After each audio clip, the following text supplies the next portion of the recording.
Saludos, soy su profesor el doctor Javier Hall. A continuación abordaremos la temática de clientes con lesión medular, esclerosis múltiple, epilepsia y parálisis cerebral. Esto se corresponde con el apartado número 5 del manual Fundamentos del Entrenamiento Personal de National Strength Conditioning Association, que corresponde con el capítulo 22. Lo más importante es poder conocer aspectos básicos de la fisiopatología de este conglomerado de condiciones, en los cuales se entiende que el ejercicio físico va a tener un beneficio y va a ser una herramienta importante para poder mejorar las complicaciones y mejorar la calidad de vida de la persona. Sin embargo, se requiere de que cada caso se estudie y se vaya a profundidad para poder hacer mejor el diseño de los programas y poder atender adecuadamente los requerimientos médicos de cada una de estas condiciones. Empezamos por la lesión medular, las cuales provocan por el deterioro la pérdida de la función motora o función sensitiva o las dos en el tronco o en las extremidades. Estas condiciones son irreversibles y básicamente hay una lesión en el conducto vertebral o en la médula espinal que básicamente va a propiciar esta condición. Se pueden clasificar básicamente como completas o incompletas, según en este caso el grado. Vamos a ver que al final de cuentas, entre más alto sea el nivel de lesión en la médula espinal, los déficits resultantes van a ser aún mayores, ¿no? Y dependiendo si es completa o incompleta, puede tener la persona a perder cierta sensibilidad o función motora o un momento tenerla intacta. Al final de cuentas, lo más importante es poder conocer esta clasificación para ir más allá a otro tipo de circunstancias del entrenamiento, como la función muscular sensitiva que el individuo o que la persona o que el cliente tenga para el entrenamiento. Y bueno, las manifestaciones clínicas van a estar divididas de acuerdo a si es en una fase aguda o en una fase crónica de lo que viene siendo la lesión medular. Son muchas, son muy variadas, que van desde trastornos tromboembólicos, arritmias, bradicardia, cuestiones relevantes a la disreflexia autonómica, básicamente que es una reducción del sistema nervioso simpático sin una respuesta que básicamente va a aumentar la tensión arterial. Son múltiples, el manual las expresa de una manera muy concreta en este esquema, y lo más importante en relación a la disreflexia autónoma es que el entrenador personal puede ver algunos signos de alta presión. Al final de cuentas, si hay aumentos súbitos, esos signos y síntomas de la tensión arterial sistólica, por ejemplo, el entrenador puede caer en cuenta de poder identificar esos esquemas para poder pausar el entrenamiento, dolores, al final de cuentas piel de gallina, congestión nasal, arritmias, sensación de ansiedad. Al final de cuentas es importante poder conocer esa fisiopatología. Y esto lo puede desencadenar también múltiples circunstancias, las cuales son muy variadas. Aquí en este esquema se muestran 13 importantes circunstancias que pueden causar la disreflexia autónoma y que un momento la persona con esta condición de lesión medular tendría que saberlo, y el entrenador personal también tendría que saberlo para poder prevenir que pueda llegar a aparecer o entrenar en esa condición. Una circunstancia muy importante marcada en el manual es que las personas con lesión medular, su hemicuerpo inferior para poder transportarse básicamente va a pasar a un modo secundario y y su manera primaria de poder desenvolverse va a ser mediante el hemicuerpo superior. De tal manera que el uso excesivo básicamente va a generar algunos problemas ortopédicos derivadas de usar silla de ruedas, de usar excesivamente las manos y que esos desplazamientos de la vida diaria causen algunas lesiones en hombros, en codos, en muñecas. Se establece alguna estadística importante que las lesiones de codo en este tipo de población van del 50%, 57%, y también el caso del túnel del carpo, un 23% de las personas que tienen esta condición de lesión medular. Se tiene que tomar en cuenta al momento de trabajar con una persona con lesión medular el ámbito de la frecuencia cardíaca, ese monitoreo, y tenemos que identificar que de manera concreta va a ser mucho más alta que una persona sin esta circunstancia, así como la tensión arterial va a ser mucho más baja que una persona sin esta condición. Estos dos factores hacen que el ejercicio tenga cierta característica. Obviamente que la regulación de la temperatura va a ser compleja y esto también va a hacer que esas condiciones de frecuencia cardíaca y de tensión arterial sean derivadas de una complicación en el retorno venoso al estar básicamente sin el uso del hemicuerpo inferior. Vemos también como importante que esto lo marca de una manera concreta el libro, la termorregulación. En particular, las personas que tienen una lesión arriba de la torácica 6 tienen todavía mucho más marcada esta percepción al ambiente, a poder sudar, a poder en este caso sentir esos escalofríos, de tal manera que al hacer ejercicios en un ámbito muy caliente, la persona puede en este caso no sentirlo. Y al fin de cuentas que el sol llegue a producir quemaduras, por ejemplo, o que un aumento la circunstancia de una alberca con una temperatura muy fría pueda causar algún trastorno. Para poder disminuir esos dos esquemas, obviamente que se pueden utilizar compresas de hielo, tomar condiciones por ejemplo, al momento de estar en el agua, utilizar trajes húmedos de 1 milímetro, 2 milímetros, perdón, 3 milímetros o algún otro expresor que pueda, en este caso, conservar la temperatura. Otro elemento importante en las personas con lesión medular, mencionamos anteriormente que el retorno venoso, por la misma condición de estar sentado, va a ser deficiente.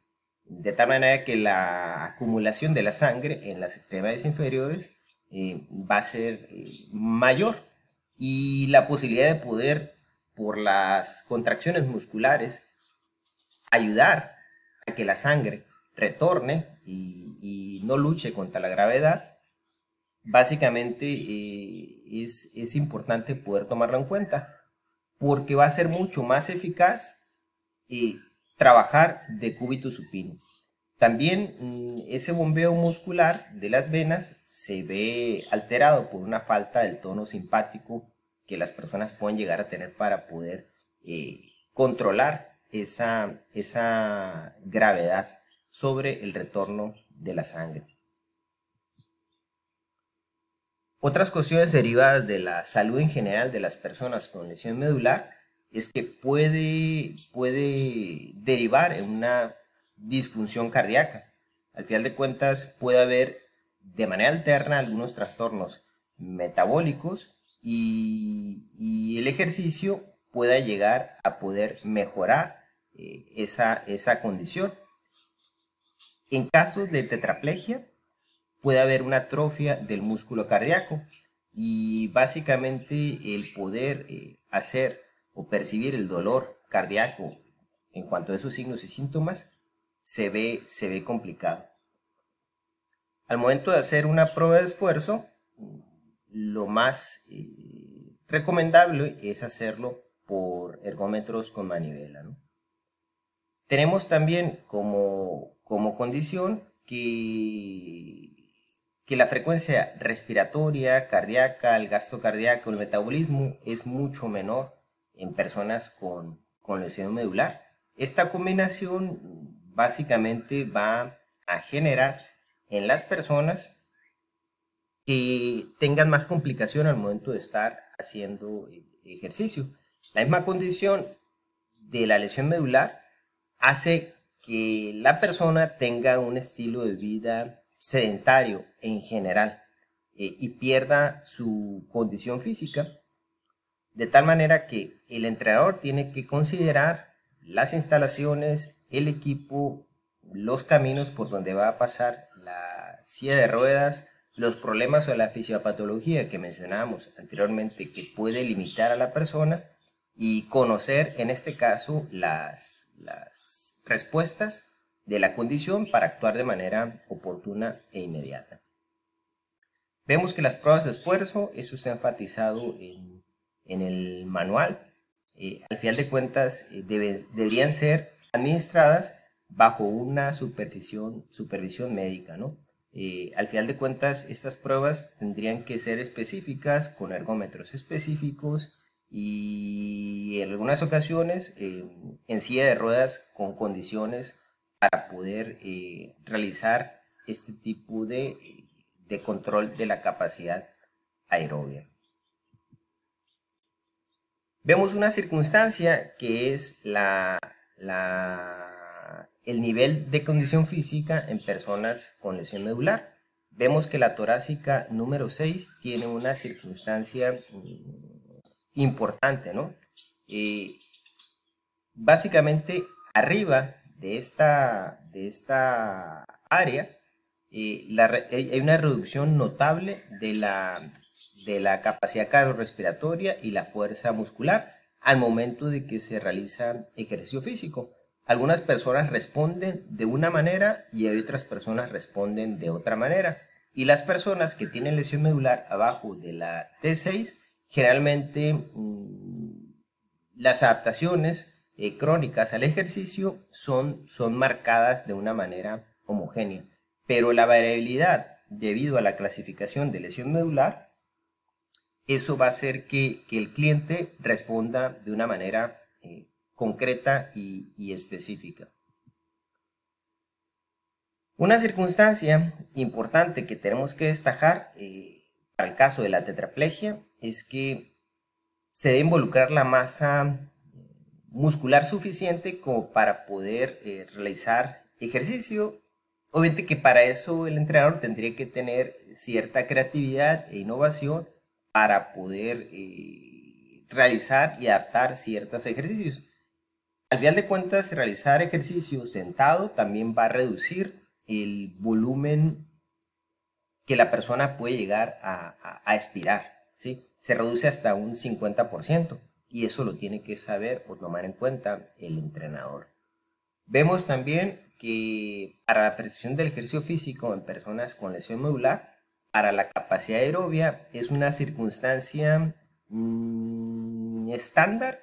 Se recomienda preferentemente 30 minutos, 3 días por semana, pero intensidades moderadas del 40 al 60% de la capacidad máxima. Y para la fuerza también es algo estándar.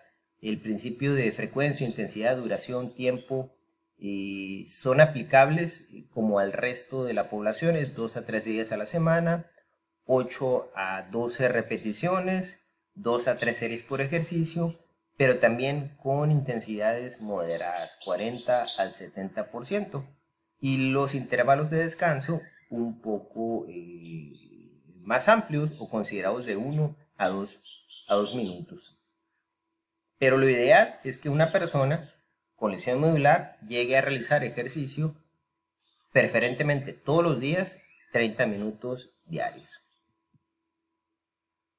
Vemos que dentro de esas pautas para clientes con lesión medular existen algunas condiciones donde el entrenador personal tiene que tomar en cuenta.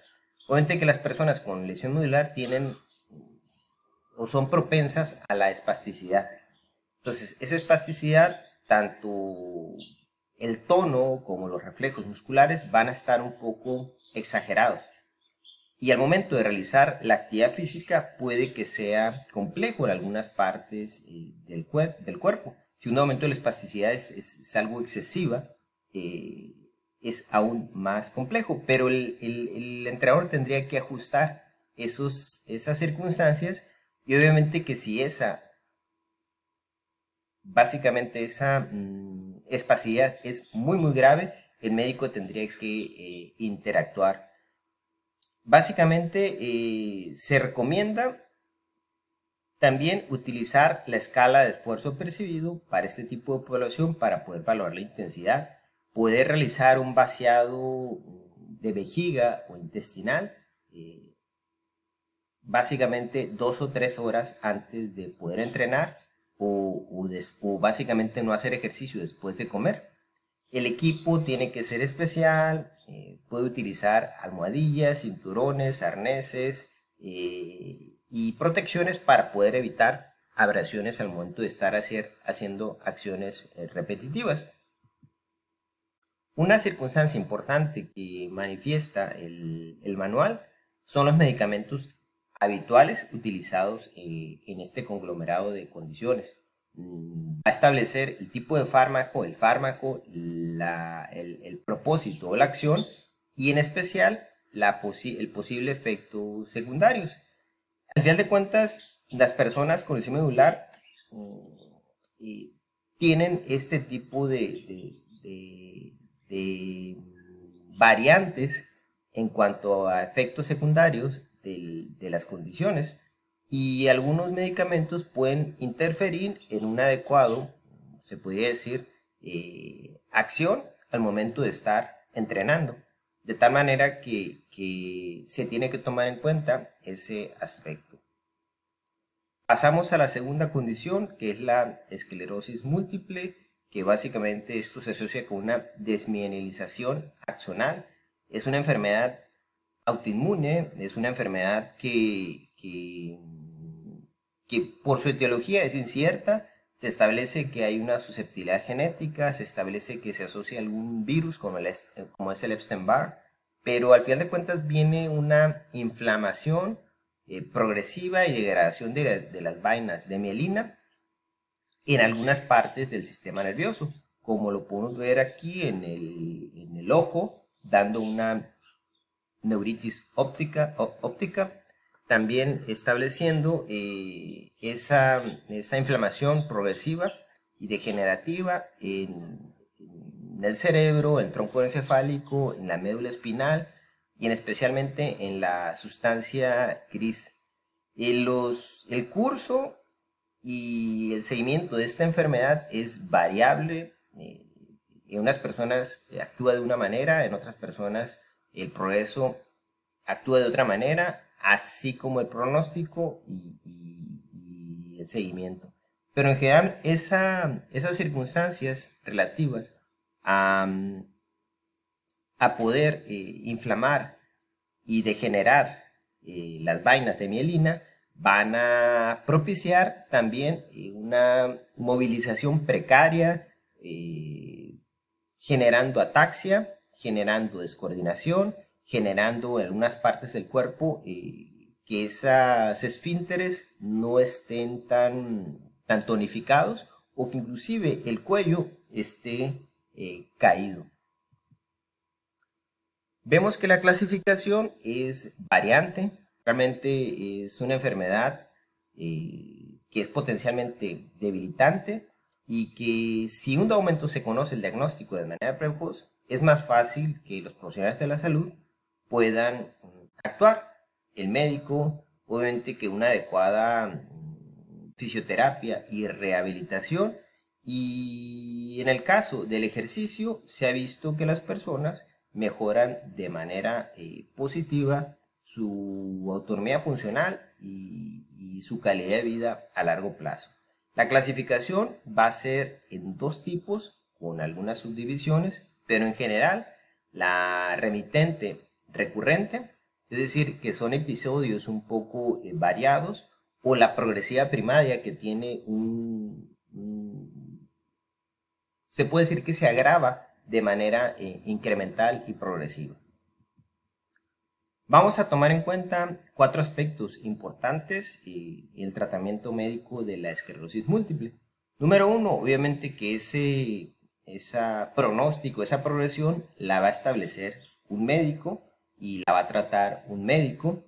Esto implica tratar los síntomas y las complicaciones secundarias a la enfermedad, en especial los espasmos distónicos y también la espasticidad en general, la descoordinación, la ataxia y la depresión que un momento puede llegar a tener estas personas en cuanto a sus emociones y en cuanto también a poder no tener esa tonificación de vejiga y de intestino para poder en este caso controlar los esfínteres, ¿no? Y también el neurólogo tiene un aspecto importante en poder tratar la inflamación, pero en general habría que explicar de manera adecuada a la persona el proceso de la enfermedad, a su familia, y que el entrenador personal también conozca estas circunstancias y va a trabajar junto.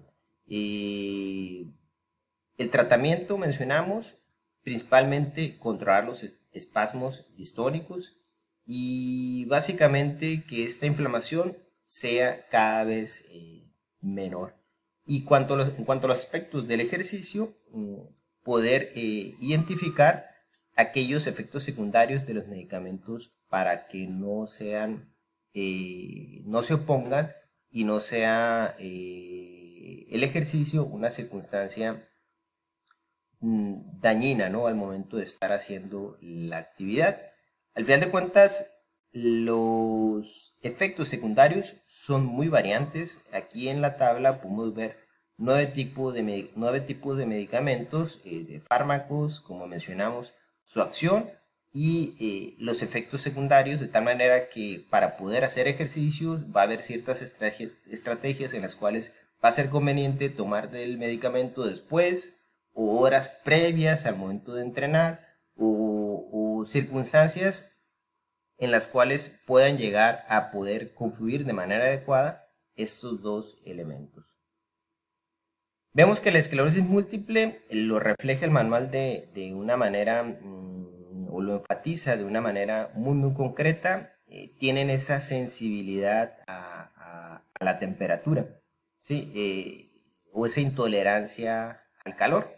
De tal manera que al momento de estar haciendo ejercicio se tiene que garantizar que la termorregulación vaya a existir, que un aumento no vaya a fatigar de más a las personas. Existen varios métodos, desde la hidratación adecuada, desde chalecos refrigerantes o implementos refrigerantes, pero al final de cuentas se ha mostrado que el ejercicio, tanto aeróbico como anaeróbico, puede mejorar o la composición corporal puede mejorar en personas con esclerosis múltiple. En cuanto a las pruebas de esfuerzo, se tienen que tomar algunas precauciones. Si es una prueba de esfuerzo, establecer que esta tiene que ser bajo la vigilancia de un médico y bajo la conducción de un médico, y se podría hacer una prueba submáxima en un ergómetro siempre y cuando sea autorizada por un médico, y hay pruebas físicas en las cuales es muy sencillo poder realizar y hay otras que se complica, por ejemplo como una RM que requiere una técnica más adecuada, o un sit and reach que es muy sencillo de poder tomar en cuenta para poder ver esas progresiones. Vemos en esclerosis múltiple los apartados relativos a la fuerza en cuanto a los beneficios del ejercicio. Básicamente los resultados indican que el entrenamiento del ejercicio bajo esta modalidad son eficaces. La intensidad son intensidades suaves, son intensidades moderadas, y como ustedes pueden ver, 60 al 80% de una repetición máxima, y son indicaciones usualmente estándar. pero el descanso involucra 1 minuto entre series y series. Y una condición especial es que se tiene que tomar en cuenta la progresión de una manera diferenciada con otro tipo de personas que no tengan esclerosis múltiple. Se menciona que la progresión debe estar a un 50% a un ritmo de una progresión de una persona sin esta enfermedad. ¿Qué quiere decir?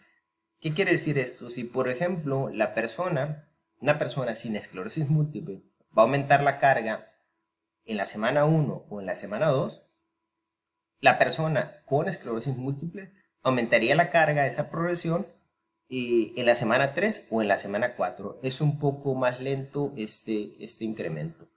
Por otra parte, en la actividad física aerobia, se creía hace algunos años que la actividad física aerobia aumentaba la fatiga asociada a esta enfermedad, pero se ha visto que el ejercicio submáximo, obviamente que va a mejorar la condición de esta condición, de esta patología, ¿no? Mejorando su capacidad cardiorrespiratoria. Otra importante posibilidad de trabajo es la flexibilidad. En ese sentido son los elementos de duración, frecuencia, estándares que se aplican a otro tipo de población en cuanto a la flexibilidad. Lo podemos ver en las tablas de manera concreta, las pautas establecidas. Vemos que en cuanto a esclerosis múltiple vamos a recalcar algunos aspectos al momento de estar haciendo ejercicio. Obviamente que una persona con esclerosis múltiples puede llegar a tener algunas alteraciones cognitivas, de tal manera que el comunicarse o la información, una opción de esto puede ser utilizando algunos diagramas, algunos esquemas de comunicación que pueden llegar a facilitar la conducción de un ejercicio. La otra circunstancia es evitar ejercicios complejos, ejercicios con destrezas altas, y al final de cuentas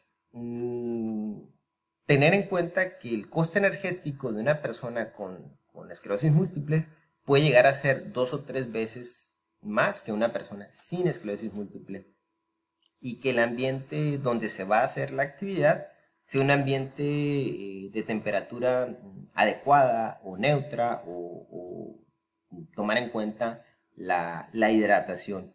Un factor importante es que los músculos del tronco en una persona con esclerosis múltiple son los que se han identificado que tienen más debilidad, y es una opción para poder en ese caso tomarlo como parte de lo que viene siendo el entrenamiento, como una posibilidad. Y en el caso de que la persona, alguna condición se exacerbe, habría que parar, interrumpir y remitir al médico para que se cheque al cliente. Vemos también de manera concreta la tercera condición, que es la epilepsia. Como definición, la epilepsia se define como 2 o más ataques epilépticos no provocados o recurrentes. Es una crisis de descarga eléctrica paroxística, significa algo brusco, algo exagerado, que no se controla, que ocurre en alguna parte del cerebro. Hay pérdida de la conciencia, hay movimientos involuntarios, y hay sensación y percepción de pérdida de la conducta cognitiva. Y básicamente este tipo de condición es importante poder conocer, y en especial lo siguiente, ¿no? La clasificación, la cual puede estar establecida de acuerdo a 2 parámetros, ¿no? Si es en un solo hemisferio, diagnosticado de manera concreta, o si es en los dos, con algunas subclasificaciones. Y lo más importante que un entrenador puede llegar a tener es poder estar para dar primeros auxilios en caso de una crisis. Vemos que algunos factores los van a exacerbar, que un aumento puede llegar a aparecer, un ataque epiléptico, y el ejercicio puede llegar a modificarse para poder variar. Se menciona que al parecer el 10% de las personas que realizan ejercicio intenso y que son epilépticos, el ejercicio va a ser contraindicado o va básicamente a desencadenar crisis epilépticas. Pero obviamente que ese ejercicio se menciona que es intenso. Pero también si una persona con epilepsia está expuesta, por ejemplo, a luces, no durmió bien, tiene un estrés emocional alto, o por ejemplo, inclusive está o tiene fiebre, esto puede exacerbar que pueda llegar a acontecer esta condición. Vemos también algo importante que es, como mencionamos en otras condiciones, los medicamentos. Generalmente la mayor parte de las personas con epilepsia está controlada. Los medicamentos son eficaces del 67 al 75%, y hay circunstancias en las cuales la epilepsia no cede y requieren algún esquema quirúrgico, que es el 25 al 33% de los casos, como es una lobectomía o una resección cortical de alguna parte del cuerpo. Estos medicamentos es importante poder comentar que el médico los va a administrar, y el médico los va a administrar en cuanto a las dosis en la cual el cliente puede llegar a tolerar. Y para esto hay una gran cantidad de medicamentos, y es importante, como en las otras condiciones, identificar los efectos habituales o secundarios. Vemos que las personas con epilepsia también por desinformación evitan realizar actividad física, deporte, por cierto miedo, y tienden a una vida sedentaria, pero es una importante circunstancia del entrenador personal donde pueda llegar a motivarlos para poder que puedan tener esa autoeficacia positiva hacia la actividad física. Vemos aquí los medicamentos, son varios, y al final de cuentas se menciona que el 80% de las personas están controladas médica o quirúrgicamente o algo combinado, de tal manera que es importante que el entrenador tenga esas interacciones para poder establecer su trabajo. Vemos también que, como mencionamos anteriormente sobre los primeros auxilios, el entrenador personal debe conocer el tipo de trastorno que padece el cliente y estar alerta a los signos y los síntomas que indiquen que un ataque viene. Al final de cuentas mencionamos que esto es un apartado importante, y que en mucho del tiempo el cliente que va a ser atendido por un entrenador personal van a estar hombro a hombro, y la persona tiene que tener esas condiciones para dar ese auxilio. El entrenamiento en sí puede llegar a cambiar la composición corporal de una persona junto con otros elementos, pero eso también va a hacer que pueda aumentar la biodisponibilidad. Al perder simplemente 4 o 5 kilogramos, se tienen, al final de cuentas, el medicamento tendría que adecuarse para efectos de poder no sufrir esos efectos secundarios que un aumento puede llegar a tener la epilepsia, y el médico tendría que conocer esos cambios de la composición corporal para su tratamiento. Una circunstancia importante, el manual lo refleja en 10 aspectos concretos para poder actuar en el caso de una crisis epiléptica. En el caso que es la que tiene mayor gravedad, básicamente, que es la tónico-clónica. Y aquí vienen 10 aspectos concretos, desde no tratar de buscar nada en su boca o tratar de impedir la mordida, no apretarlo, quitar básicamente las cosas que están a su alrededor y puedan realmente hacerse daño, desajustar la ropa, ponerlo de lado. Una serie de circunstancias importantes que el entrenador personal tendría que tomar en cuenta para poder dar esos primeros auxilios en caso de ataque epiléptico. Pasamos a la última condición, que es la parálisis cerebral. La parálisis cerebral se va a caracterizar por una limitación de la capacidad para moverse, mantener la postura y controlar el equilibrio. Y la coordinación es debida a daños o daños en las áreas motoras del cerebro, que controlan la función muscular y los reflejos espinales. Este término de parálisis cerebral básicamente va a haber un déficit musculoesquelético crónico que básicamente va a provocar trastornos en la coordinación de los músculos y del movimiento del cuerpo. Básicamente por daños a nivel cerebral que se producen cuando la persona está en crecimiento fetal, durante el parto o después del parto. Esto ocurre en los primeros años de la infancia. Es una enfermedad que no se trata o no es progresiva, y básicamente los daños neuronales o cerebrales no van a empeorar. Al poder trabajar con esta población es importante poder identificar una serie de definiciones, términos relacionados a la parálisis cerebral: la apraxia, ataxia, ptosis, coria, disinesia, espasticidad, mioclono. Al final de cuentas, estos son elementos o afecciones que van a aparecer en este tipo de condición, y básicamente se tienen que tratar de manera adecuada para poder mejorar la movilidad y las posibles contracturas o por acortamiento permanente de los músculos y de los tendones.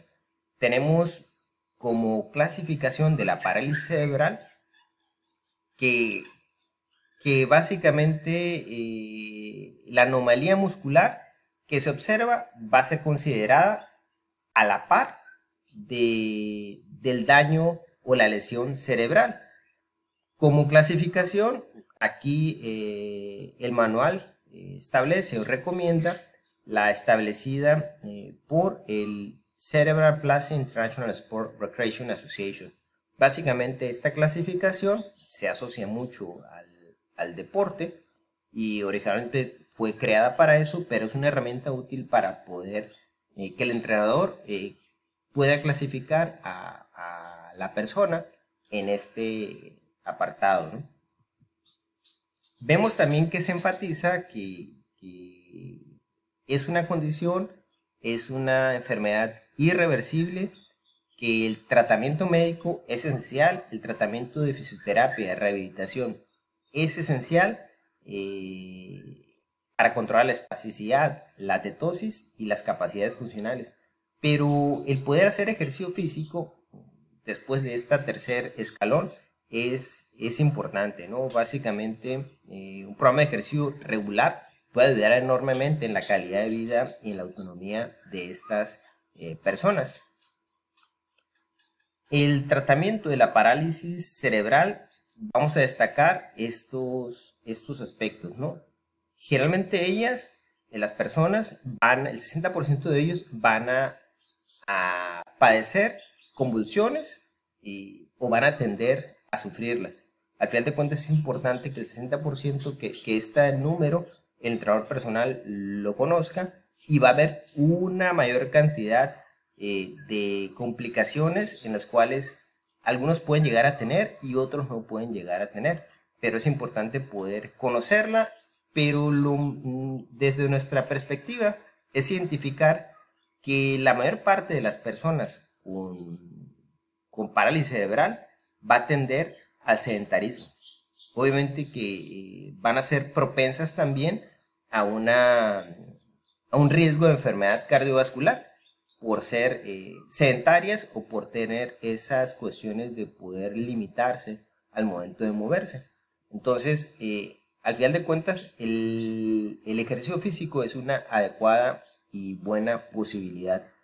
Al igual que las otras condiciones, vemos los medicamentos. Aquí hay un conglomerado de 11 medicamentos en los cuales se enfatiza los efectos secundarios que pueden llegar a tener para las personas con parálisis cerebral. Son los medicamentos más habituales, como se presentaron en las otras condiciones, que se prescriben. Y al final de cuentas, lo más importante, mencionamos, es establecer los efectos secundarios para no chocar al momento de estar haciendo ejercicio físico. Hay pocos estudios sobre las respuestas del ejercicio en personas con parálisis cerebral, pero vemos un estudio descriptivo que se hizo en mujeres que tenían parálisis cerebral y al momento de hacer una encuesta, las personas que realizan ejercicio de manera regular muestran una mayor autonomía, una mayor independencia al poder practicar este hábito de ejercicio. Y un programa de intervención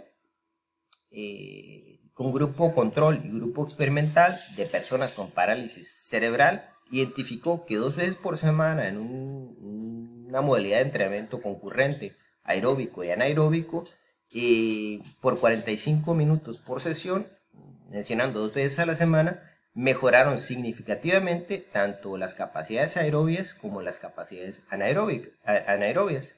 Y de tal manera que es importante poder considerarlo o realizarlo de manera regular y que se fomente para la calidad de vida de las personas, porque hay otros estudios que se muestran a continuación que van mucho más allá. Son aspectos de mejora que se han visto en diversos estudios con personas con parálisis cerebral, desde aumento de la densidad mineral ósea en el cuello del fémur, desde mejorar la autoestima, desde mejorar la respiración, desde mejorar las actividades de la vida diaria, su imagen corporal. Realmente el ejercicio es una buena posibilidad para poder realizar, mejorar la calidad de vida de la persona en diferentes aspectos.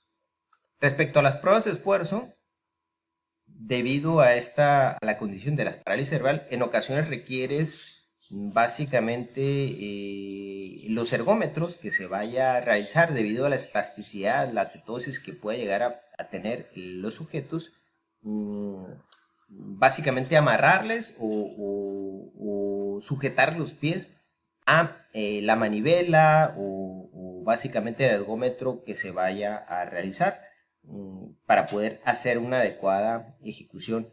Estas pruebas de esfuerzo son únicamente para personas con parálisis cerebral con un bajo riesgo y que tengan autorización por un médico. Obviamente que hay otro tipo de pruebas mucho más sencillas de poder considerar, como lo mencionamos anteriormente, como el sit and bridge y otras más complejas.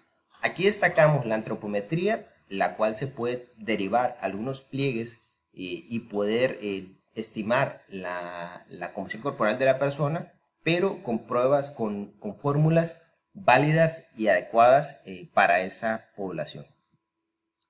Vemos que en personas con parálisis cerebral, el entrenamiento tendría que ser un programa equilibrado, que incluyera actividad aerobia, que incluyera actividad anaerobia, que incluyera flexibilidad. Y para eso el entrenador tendría que ser muy creativo, muy innovador y modificar tanto los equipos, los ejercicios y modificar el contexto derivado de las limitaciones de la persona con parálisis cerebral para sacar las mayores ventajas de esto. Al final de cuentas, también tiene que tomar en cuenta que en ocasiones la parálisis cerebral va acompañada de algunos trastornos cognitivos de los sentidos y tiene que ser más énfasis en alguna u otra circunstancia para poder servir de manera adecuada a esta población. Enfatizamos ahora sí la capacidad aerobia. Se recomienda sesiones de 30 minutos o más. Obviamente que una persona que va a iniciar, que tiene una capacidad física baja, comenzar con sesiones de 5 a 10 minutos 2 veces al día, 4 días a la semana o más, pero lo ideal es que llegue a 30 minutos y las pautas son estándar y la intensidad va desde el 50 al 85% del V2 máxima o de la frecuencia cardíaca de reserva. También el entrenamiento de fuerza son pautas estándar, son cargas ligeras, moderadas, de 40 al 60%. Lo único es que se recomienda que no se utilicen pesos libres, en especial para algunas categorías de parálisis cerebral, y que se trate de enfatizar en los desequilibrios musculares, es decir, agonistas y antagonistas de algunas regiones del cuerpo en las cuales la persona tenga alguna deformidad. Vemos como elemento esencial e importante a la flexibilidad, y aquí se destaca, a diferencia de otro tipo de pautas, que la flexibilidad tiene que la persona sentir esa amplitud de movimiento, esa tensión, y aguantar cada estiramiento 60 a 120 segundos. Básicamente, estas pautas de entrenamiento de flexibilidad usualmente son con tiempos menores, pero al final de cuentas el poder estimular a los músculos bajo estos tiempos ha mostrado una mejora significativa, lo cual es establecida en pautas. Y bueno, concluimos esta temática agradeciendo su atención.